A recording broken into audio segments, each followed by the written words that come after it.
"They're trying to screw us." France and Germany blamed for Airbus Brexit threat.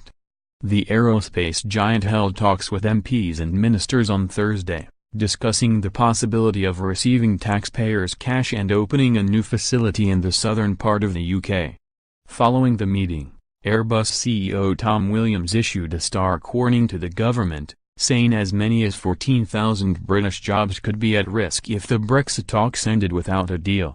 But Tory MP Jack Lopresti, who spent 2 hours with company bosses, said they never mentioned once Brexit as a problem, and blamed France and Germany for trying to punish Britain.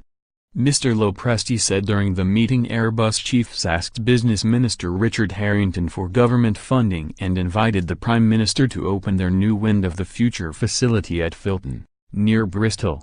The MP for Filton and Bradley Stoke said, "At no point was Brexit mentioned by Airbus." Accusing the company of a ridiculous empty threat, he added, Airbus seemed to be in a state of confusion about their position. One could be forgiven for thinking that some EU member state governments were using Airbus to try and influence the UK into giving them what they want in any future Brexit deal.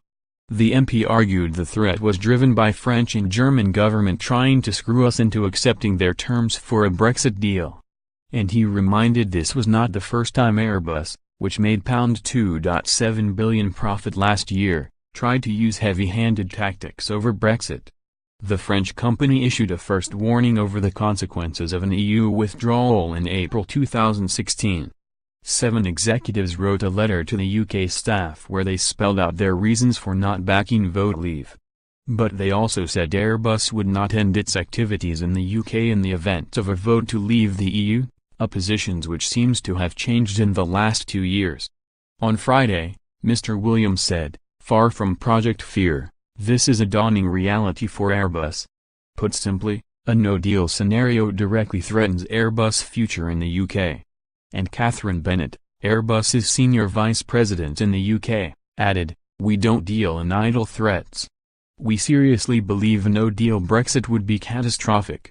Car giant BMW also weighed in on the Brexit row, with Ian Robertson, the boss of BMW UK, urging the government to clarify its position over the customs union and trade agreement.